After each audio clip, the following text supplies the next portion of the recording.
The story of St. Pope Pius X, a humble childhood. St. Pius X was born Giuseppe Melchiorre Sarto in 1835 in the small village of Riese, northern Italy. His family was poor.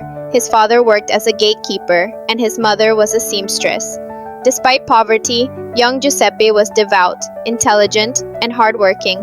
He often walked miles to school while helping his family at home. A priest for the poor, in 1858, he was ordained a priest. Father Sarto became well known for his simple lifestyle, compassion for the poor, and dedication to teaching catechism. Later, he served as Bishop of Mantua and was beloved for being close to the people, visiting homes, and encouraging youth in faith. Becoming Pope, in 1903, he was elected Pope and chose the name Pius X.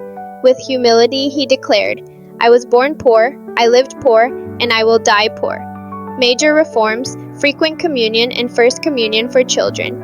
He strongly encouraged Catholics to receive the Eucharist often, teaching that it was the shortest and safest way to heaven. He lowered the age for First Communion to about 7, so children could receive Jesus earlier. Liturgical renewal. Pius X promoted active participation in the liturgy and encouraged Gregorian chant and sacred music in parishes. Church law reform. He worked to simplify and codify canon law, making church governance clearer and more accessible. Defender of the faith. He firmly opposed theological modernism, protecting the purity of Catholic teaching. A simple pope. Even as pope, Pius X lived with remarkable simplicity.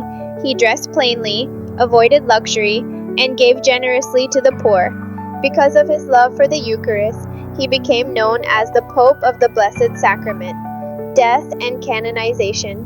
Pius X died in 1914, just as World War I began, after praying earnestly for peace. In 1954, Pope Pius XII canonized him as a saint. Today, St. Pius X is remembered as a humble shepherd, a courageous reformer, and a pope who drew people closer to Christ in the Eucharist.